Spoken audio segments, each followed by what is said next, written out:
अब शुरू होने जा रहा है वक्त हाजिर का सबसे बड़ा मुकदमा, नवाब कैफी के साथ।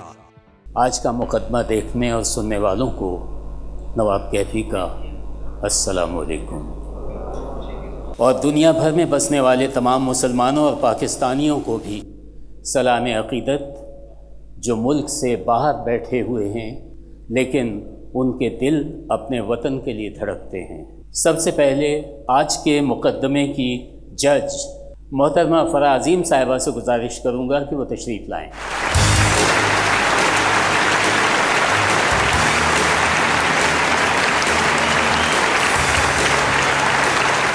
सनम मारवी तशरीफ़ लाएं।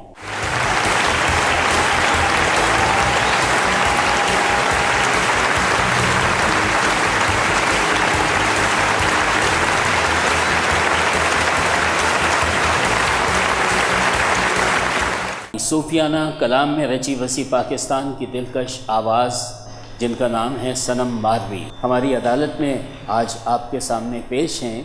इस अदालत में इनके मुकदमे के लिए एक वादा माफ़ गवाह भी बुलाया है, जिनका नाम आते ही वायलन खुद ब खुद बजने लगता है और मौसीकी बिखर जाती है। तशरीफ़ लाते हैं उस्ताद रईस अहमद।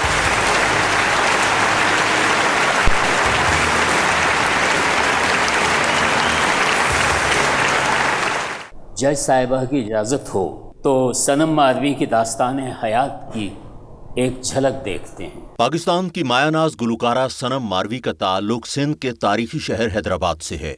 आपने फने मौसीकी की इब्तिदा भी अपने घर से ही की, क्योंकि आपके वालिद फकीर गुलाम रसूल का नाम भी क्लासिकी मौसीकी के असातिज़ा में शुमार किया जाता है। आपने मौसीकी की इब्तिदाई तालीम उस्ताद फतेह अली खान से भी हासिल की और पाकिस्तान टेलीविजन के सकाफती प्रोग्राम विरसा हेरिटेज से 2009 में अपनी गायकी के सफर का आगाज किया। विरसा हेरिटेज के मेजबान मियाँ यूसुफ सलाहुद्दीन ने मौसीकी के मैदान में आपकी कदम कदम पर रहनुमाई की है। सूफियाना कलाम की गायकी में पाकिस्तान की मशहूर गुलकारा आबिदा परवीन के बाद सनम मारवी को जो मकाम हासिल है वो शायद मौजूदा दौर की किसी और गुलकारा को हासिल ना हो। आपने पाकिस्तान में कोक स्टूडियो में बेशुमार गीत गाए। इसके अलावा दुनिया के दूसरे ममालिक में भी सूफी कॉन्सर्ट्स में परफॉर्म किया। 2010 में भारत के सूफी म्यूजिक फेस्टिवल जहान खुसरो में अपनी खूबसूरत आवाज और सूफियाना कलाम से महफिल पर वजदानी कैफियत तारी कर दी। आपने लंदन, पेरिस, न्यूयॉर्क और दुनिया के दूसरे ममालिक में भी बेशुमार लाइव कॉन्सर्ट्स में हिस्सा लिया और आज आपकी यही फनी महारत मौसीकी की दुनिया में आपकी शनाख्त बन गई है। मौसीकी के हवाले से आपने बेशुमार अवार्ड भी हासिल किए, जिनमें Sufism university best singer award, PTV national award बराए लाइट म्यूजिक बेस्ट सिंगर और 2013 में मिलने वाला यूनेस्को अवार्ड भी शामिल है। आप पाकिस्तान की वो वाहिद गुलकारा हैं जिनको उस्ताद नुसरत फतेह अली खान के बाद यूनेस्को अवार्ड मिलने का एजाज हासिल है। सनम मारवी के गाए हुए नगमों की फहरिस्त निहायत तवील है, जिनमें मौसीकी की तमाम इसनाफ के साथ उनका गाया हुआ मशहूर गीत लाल मेरी पत रखियो भला सरे फहरिस्त है।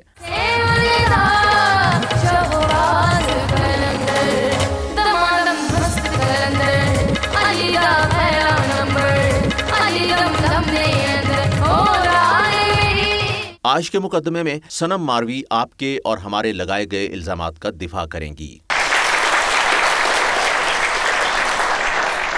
मुझे यकीन है कि आपके पास भी इनके लिए बड़े बड़े इल्ज़ामात होंगे, लेकिन वो इल्ज़ामात सिर्फ मौसीकी के हवाले से होंगे। और उसी हवाले से मैं पहला इल्ज़ाम जज साहिबा की इजाज़त से करना चाहूँगा। इजाज़त है।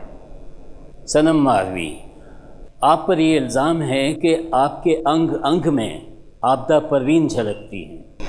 बिल्कुल, ये सही इल्ज़ाम है। ये सही इल्ज़ाम है। देखते हैं वादा माफ़ गवाह की हैसियत से ये लोग जानना चाहते हैं कि इनका जो इल्ज़ाम है इनकी शख्सियत पर आबिदा परवीन की छाप लगी हुई है या वो छाई हुई है?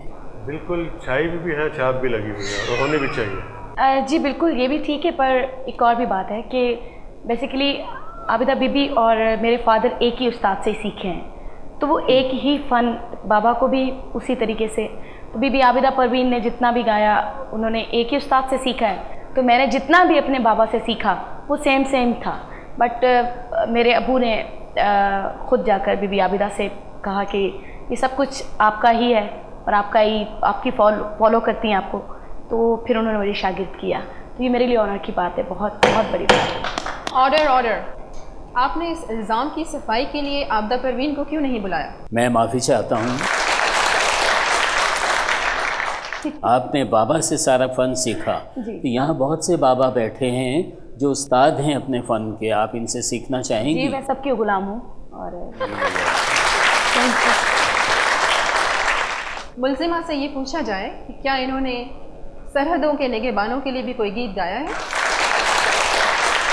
वतन के लिए जो आपने गीत हमारे निगहबानों के लिए गाया है वो क्या है? हमने कोक स्टूडियो में सब आर्टिस्टों ने एक वतन के लिए कलाम गाया था और बहुत ज़्यादा सबने पसंद किया। ए राह हक के शहीदो, ज़रा सा गुनगुनाएंगी? अगर इजाज़त हो आपकी। इजाज़त है। ए राह हक के शहीदो, वफा की तस्वीरों, तुम्हें वतन हवाएं सलाम कहती हैं। ए राह हक के शहीदों। आपने आज तक अपनी मेहनत से कितनी कमाई हासिल की और मौसीकी के लिए आपने क्या नेक काम किया है? मेरे father already art council Hyderabad में स्टूडेंट्स को सिखाते हैं म्यूज़िक, सूफ़ी कलाम। और जिस दरगाह के मेरे हम सब फ़कीर हैं, हज़रत शाहदती भी रहमतुल्लाह अलैह, वहाँ पर ऑलरेडी बच्चों के लिए जो हमारे न्यू हैं बच्चे, उनके लिए बहुत सारा काम किया जा रहा है। तो एक एकेडमी है जो वेरी सून मैं करना चाह रही हूँ लाहौर में अपने सूफ़ी कलाम के लिए। अदब और मौसीकी की जानी पहचानी शख्सियत मियाँ सलाहुद्दीन का आपकी फ़नकाराना ज़िंदगी पर क्या असरात थे? 2009 में जब उन्होंने मुझे फ़र्स्ट टाइम पीटीवी के प्रोग्राम में देखा, संडे लाउंज, तो उन्होंने मुझे बुलाया। और क्योंकि ऑलरेडी मैं तो बहुत बड़ी फ़ैन थी और शो देखती थी विरसा हेरिटेज, तो जैसे ही मैं उनके पास गई उन्होंने कहा कि आप सिंध से हैं और मैं ऑलरेडी आपको सुना भी है मैंने, तो आप विरसा हेरिटेज होता है कि आप करना चाहेंगे। तो मेरे लिए एक बहुत बड़ी बात थी, क्योंकि मेरी अभी शुरुआत थी और मुझे कोई ऐसा प्लेटफॉर्म मिले मेरे लिए बहुत बड़ी बात थी। तो मैंने कहा जी मैं बिल्कुल सर करूँगी। तो उनका और मेरा जो रिश्ता है वो ऐसे समझे कि वो मेरे फादर हैं और मैं उनकी बेटी हूँ। ऑर्डर। मुल्ज़िमा से पूछा जाए कि भारत में जहान खुसरो की महफिल में वो कौन सा आरिफाना कलाम गाया था जिसको सुन के लोग झूम उठे थे? जी हाँ, भारत में आपने बड़ी धूम मचा दी थी, आपकी आवाज़ का बड़ा शोहरा था। और जहान खुसरो में अमीर खुसरो की गज़लें आपने गाई थी, तो वो कौन सा कलाम था जिसमें लोग झूम उठे थे? हम चाहते हैं कि यहाँ भी लोग झूम उठें।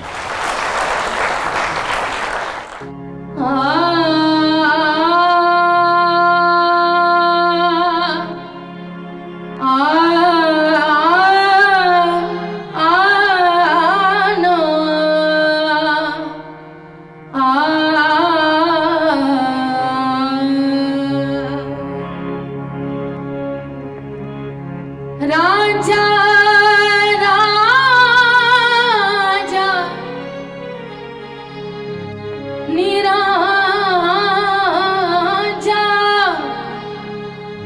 जोगिड़ा बन आया ओने अनोखा बेस धराया आहदो अहमद नाम धराया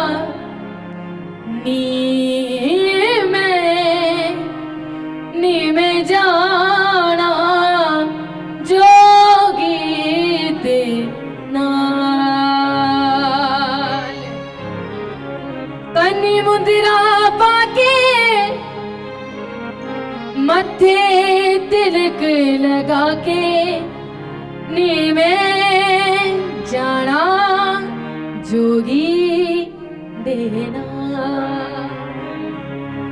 छाप तिलक सब चीज नैना मिलाई के चाप तिलक सब चीनी रे मोस नैना मिलाई के नैना मिलाई के नैना मिलाई के नैना मिलाई के नैना मिलाई के मतवारी कर दी रे मोस नैना मिलाई के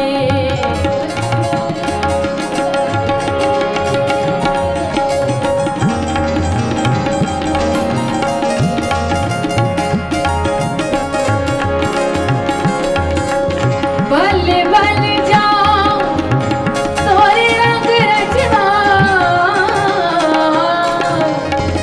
बल बल जाओ बल बल जाओ तोरे रंग रचना अपनी सी रंग दी तेरे बोस नैना मिलाई के चाप तिलक सब जी तेरे बोस नैना मिलाई के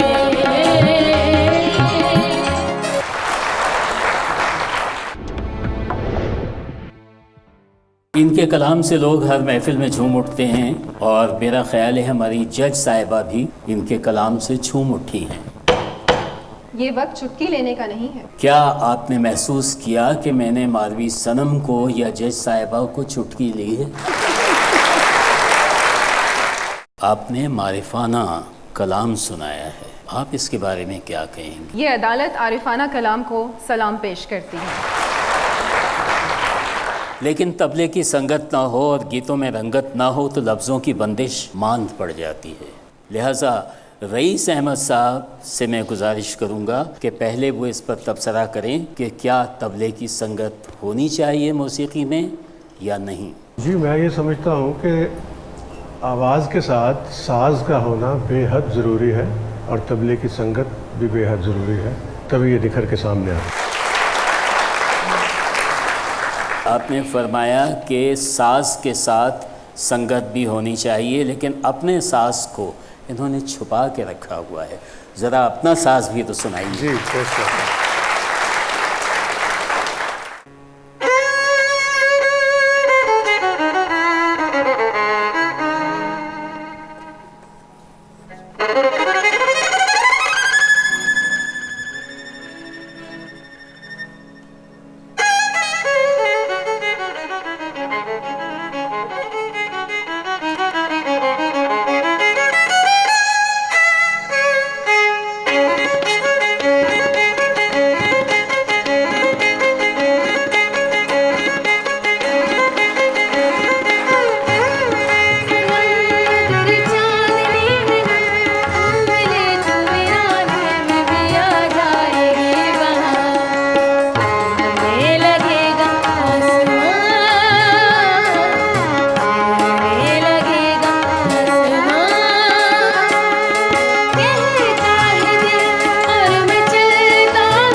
आपने मौसीकी सुनी, साज सुना।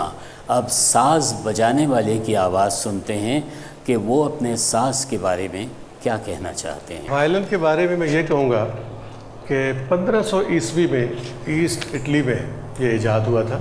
इसको वायलिन का बादशाह कहा जाता है और पूरी दुनिया में कोई ऐसा ऑर्केस्ट्रा नहीं है जिसमें वायलिन की शमूलियत नहीं होती, अधूरा होता है। और मैं इसी लिए वायलिन से बहुत मोहब्बत करता हूँ और ये मैं चाहता हूँ ये मुझसे करें। सनम मारवी, आप यूनेस्को और पाकिस्तान टीवी से अवार्ड हासिल कर चुकी हैं, क्या ये सही है? जी बिल्कुल सही है। वो कौन से गीत थे जिनकी वजह से उन समझदार लोगों ने आपको अवार्ड दे दिए? सर बिल्कुल मैं पेश करती हूँ।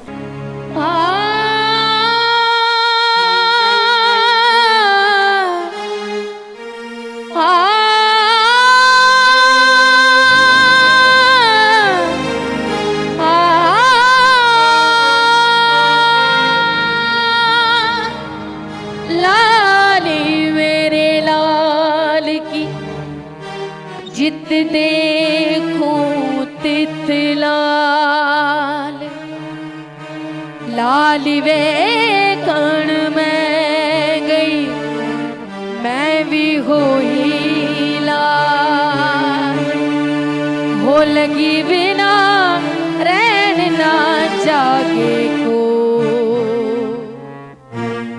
हो लगी बिना रैन ना जागे को, ओ हो जागे जिसनू आप जगावे, अरे होर ना जागे कोई, लगी बिना रैन ना जागे को।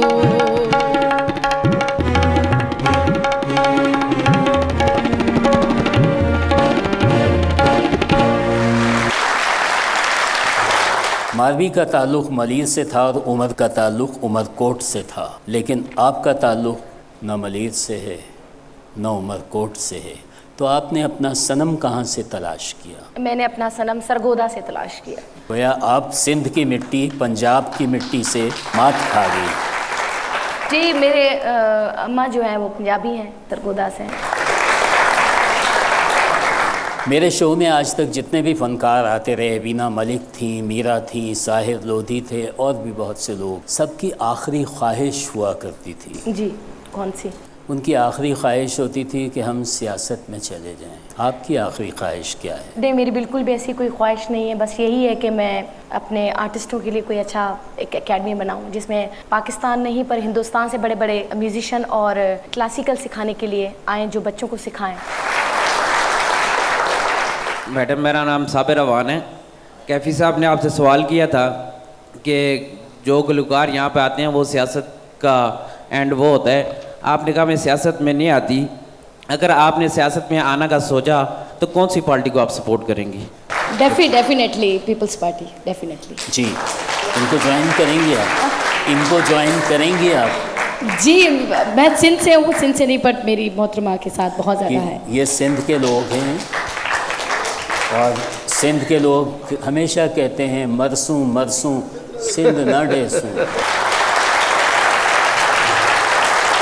मैं सनम मारवी के लिए कुछ सिंग करना चाहती हूँ, अगर आपकी इजाज़त हो। प्लीज़। हो छेल छबीला सही दाई देखूं फुल्ला वाला चोला, छेल छबीला सही दाई देखूं फुल्ला वाला चोला, 100 साला विच हिक जमदा ए तेजे सोना ढोला, मेडा रांझड़ा आहा ओ मेडा रांझड़ा ओ मेडा रांझड़ा, छेल छबीला सही दाई देखूं फुल्ला वाला चोला, 100 साला विच हिक जमदा ए तेजे सोना ढोला, मेडा रांझड़ा आहा ओ मेडा रांझड़ा ओ मेडा रांझड़ा।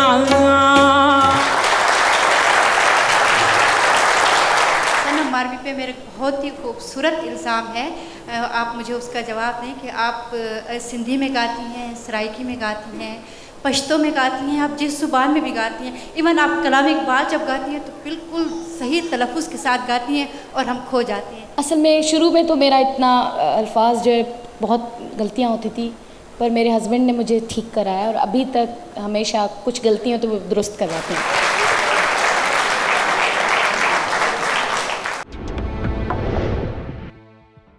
सावन भी तो जाए पिहरवा, सावन भी तो जाए पिहरवा, मन मेरा घबराए, मन मेरा घबराए, ऐसो गए परदेस पिया तुम, ऐसो गए परदेस पिया तुम, बोलो क्या कब आओगे, बोलो क्या कब आओगे, मोरा सैया मुझसे बोलना, मोरा सैया मुझसे बोलना। बहुत अच्छा, बहुत अच्छा। तो रावलपिंडी में भी क्या आप ऐसा कोई इदारा कायम करना चाहेंगी? बिल्कुल, थैंक यू सो मच। और मैं आपको ये ज़रूर कहूँगी कि ये फ़न ऐसी चीज़ है कि इस पे कभी भी आपको एक छोटी सी मैं टिप देती हूँ, आपकी बहन हूँ, मैं आपकी माँ हूँ, आपको ये कहूँगी कि इस पे कभी भी गुरूर मत करें और कभी ये मत कहें कि हाँ मैं समझ गया हूँ कि मैं अच्छा हूँ। नो, ये तो आप कह ही नहीं सकते। ये बड़े बड़े उस्ताद खान साहब से अगर पूछा जाए तो वो भी कहते हैं कि हम अभी सीख रहे हैं। तो आप हमेशा इस चीज़ को जहन में रखें कि मैं कुछ नहीं हूँ, कुछ कर लूँगा, तो इंशाल्लाह भाग लग जाएंगे।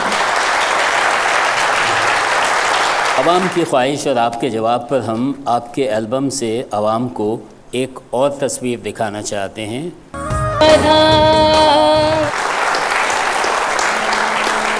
सनम मारवी कोई आरफाना कलाम सुनाती हैं तो किसी से निगाहें नहीं मिलाती, जबकि दुनिया का हर शख्स उनसे निगाहें मिला रहा होता है। न जाने ये किस दुनिया में खोई होती हैं।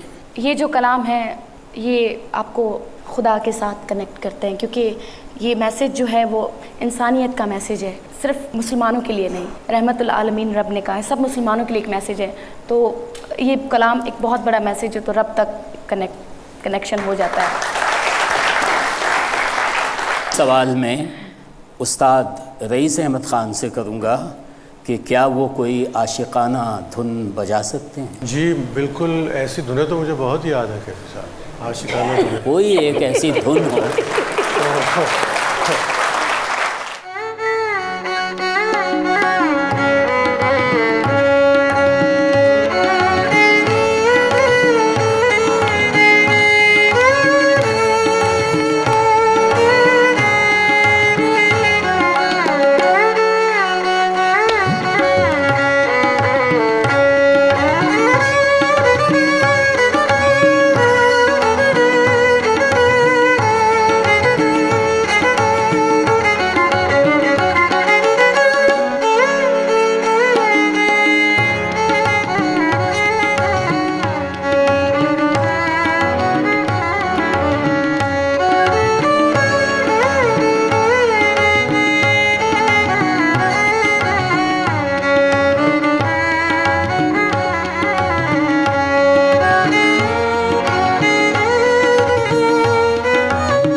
जब आप ये साज़ बजाते हैं तो आपका हदफ क्या होता है? मेरा हदफ मेरा साज यानी वायलिन ही होता है। अच्छा, इनके साज़ में एक अजीब बात है कि ज़रब अज़ब भी मौजूद थी, रद्दुल फ़साद भी था, और मैडम बताएंगी कि इसके अलावा क्या था। जी, मुझे ये लगा कि इसमें ऑपरेशन खैबर 4 भी शामिल है। मुझे ये लगता है कि गवाही के लिए आज मुझे ISPR को बुलाना चाहिए। क्या ख्याल है आपका? जी नहीं, ISPR की कोई ज़रूरत नहीं, इसकी गवाही के लिए मुलज़िमा ही काफ़ी है। सुना है भारत यात्रा के बाद सनम मारवी की गुलकारी का मुआवजा अचानक बढ़ गया है, आसमान पर पहुंच गया है। कितना है मुआवजा आपका? सर इनकम टैक्स आप वाले बैठे लखपति होंगे। तो बन चुकी होंगी। सर लखपति तो नहीं, पति तो मेरे बैठे हुए हैं। काश आप इतनी मेहनत ना करती, क्योंकि इतनी मेहनत के बाद सिर्फ पति नहीं, इंसान लखपति बन जाता है। सर इंशाल्लाह बन उम्मीद जाएंगे। है, उम्मीद तो है। आप इस किस्म के सवाल करके इनकम टैक्स के दरवाजे क्यों खुलवाना चाहते हैं? अगर हम चाहें भी तो इनकम टैक्स के दरवाजे खुले ही रहते हैं, और वो बहुत से मासूम, बहुत से मज़लूमों के लिए भी खुल जाते हैं जिन्होंने इनकम टैक्स देना ही नहीं होता है, क्योंकि उनकी इनकम ही नहीं होती। जैसा मैं हूँ, जैसे आप हैं, एक रेडी वाला है, उस बेचारे की कोई इनकम नहीं, लेकिन टैक्स लग जाता है।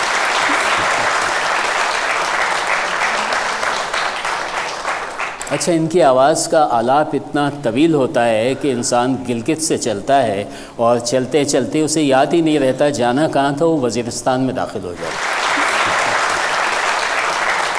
फिर उसे पता चलता है कि मेरी मंजिल कहाँ थी। तो आप ऐसे आलाप क्यों गाती हैं? सर आपकी मेहरबानी है, और आप सब ने इज़्ज़त दी इतनी, मैं इस लायक नहीं हूँ, बस कुछ करम है मौला का। एक आलाप लगा के तो बताएं, पता चले लोगों को कि आपकी आवाज़ कहाँ तक जाती है।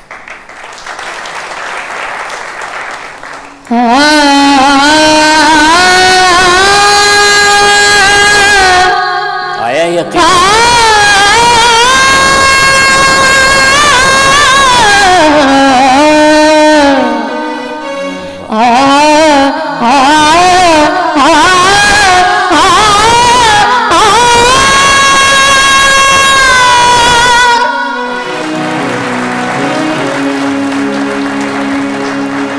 मारवी सनम ने आपदा परवीन को भी पीछे छोड़ दिया। बिल्कुल नहीं, नहीं बिल्कुल नहीं। अब ये कहेंगी कि नहीं वो तो मेरी उस्ताद हैं, वो मेरी रूहानी उस्ताद हैं, लेकिन हकीकत ये है कि उनके आलाप को सुनने के बाद लोग रास्ता भटक जाते हैं। बीबी आबिदा परवीन एक हमारे पाकिस्तान, पूरी दुनिया में एक ऐसे आर्टिस्ट रही हैं कि जिनका आज तक किसी ने मुकाबला नहीं किया, और मैं तो फिर उनकी शागिर्द हूँ, और मैं तो उनकी जूतियों की जो खाक है उसके बराबर भी नहीं हूँ। वो बहुत बड़ी शख्सियत हैं, और वो मेरी उस्ताद हैं, और एक ये मेरे लिए ऑनर की एक बात है कि पाकिस्तान में एक मैं उनकी शागिर्द हूँ, तो ये मेरे लिए किसी दुआ से कम नहीं है। तो मैं कभी भी ये नहीं चाहूँगी कि ऐसे बोला भी जाए।